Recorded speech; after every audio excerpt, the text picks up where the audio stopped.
After smartwatches, most of us probably didn't think that smart tech could get any smaller, but now we have a widespread of smart rings at our disposal. The fact that they are able to get a battery, all the sensors, and processing power inside a ring that fits on your finger is still something that I can't believe to this day. And given that this can track your heart rate, the temperature of your body, your activity, how you sleep, it's pretty wild how intelligent this thing is, and of course how light given the fact that it's a ring on your finger. Given that this is a ring, it's not something that you'd want to charge every single day, so they've managed to pack in a 7-day battery life in such a small device, which again is mind-blowing. But of course, all of this tech does not come cheap. At $399, that is a very tall price to pay for something that can be mostly done in a smartwatch. And of course, many smartwatches can also be gotten for the same price, so it's a little bit confusing where this device falls in the market. I guess it's for someone who doesn't want a smartwatch or maybe can't remember to charge it every day. But then again, that same problem will persist with the ring.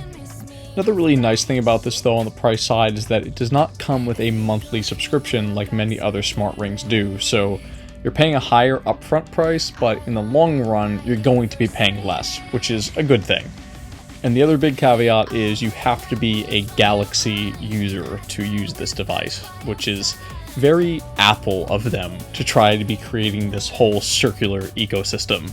And a really interesting thing about this device is that the battery life actually varies based on the ring size you have, which I guess makes sense given the fact that there's more real estate, but the difference is actually quite substantial and about a 30% increase from the small size to the largest, so you'll get a lot more battery life if you happen to have bigger fingers, which is just a really interesting bit.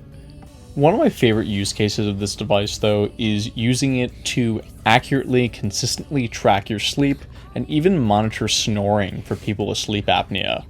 In my opinion, that's something that's really important for all of us to make sure we're getting a really good night's sleep, and it's much easier to just continue to wear a ring than to remember to wear your smartwatch, for example, overnight. And we don't have proof of this yet, but they do claim that the vital tracking is a lot better from the finger than on the wrist, but again, I think it's going to take time to know what the true real-world accuracy of that is in the long run. Also, the titanium design of this is really, really nice. And the concave design is really going to help with scratches and mitigation over time, which is something that's important for anyone who has a more active lifestyle. One thing I'm curious about, with this being the first time a company like Apple or Samsung has released one of these, is what's the upgrade cycle going to look like on a device like this? Are they going to release a new one every year? Is it going to be every few years? Because I'm not really sure how much more tech they're going to be able to pack in a ring. Smartwatches have a lot more of a broad potential in the upgrade space, but other than adding maybe like a blood oxygen sensor or something like that, I'm not sure how much more they're really going to get out of this device. And of course, like every other device now, there's this heavy integration of AI, and that's like the new buzzword we need to have in every single device, even an AI-powered ring. And that's kind of where that idea of I'm saying this is terrifying is coming from. I feel like it's really a loaded use of the word, but time will tell how AI-driven this device really is. I hope you all enjoyed this video, and if you did, please do like and subscribe. It helps me out so much. Look forward to seeing you all in the next one. I'll see ya.